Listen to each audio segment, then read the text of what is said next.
Hi guys, naisipan nga pala namin kumain ng mangga ng baby ko. So ano ang bagong? Nagpunta pa kami ng palengke kanina para maghanap ng bagong.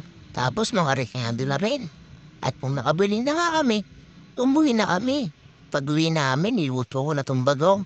Habang niluluto ko nga pala itong bagong, si Mrs. naglalaro muna ng ML. At nang maluto ko na nga, inahain ko na nga sa kanya. Habang kumakain nga kami dito, naglalaway din ako dito kasi medyo maasim tapos maanghang pa yung bagoong. Tapos syempre, samahan namin ng konting harutan. Sige, hala, kain lang. Sabi nga pala ng baby ko, magdamit daw ako.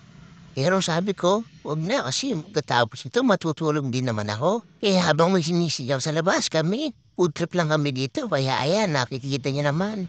Nilalambing nga ako ng baby ko. Siguro naman di na niya ako aawain kasi pinagluto ko na siya ng kumakain nga pala kami dito kung ano-anong narinig namin sa labas. Hindi namin alam kung ano nangyari, may sinisigaw pa.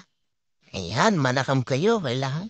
Halu-haluin mo lang ito. Yan mo, napakasarap niya no, may sili pa oh. Habang nagbo-voice over nga pala ako dito, yung his ko pinagtatawanan na ako sa gilid ko habang naglalaro ng ML. Medyo nakakahiya itong ginagawa ko kasi pinagtatawanan ako ng misis ko. Pero okay lang yan.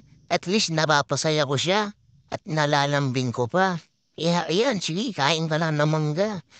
Pagkatapos nga yan, yung nakikita niya buong mangga, pinabalatan pa niya sa akin yan. Kaso ako ayaw ko na. Paano? Hanggang dito na ang video namin sa food trip namin. Salamat sa panonood.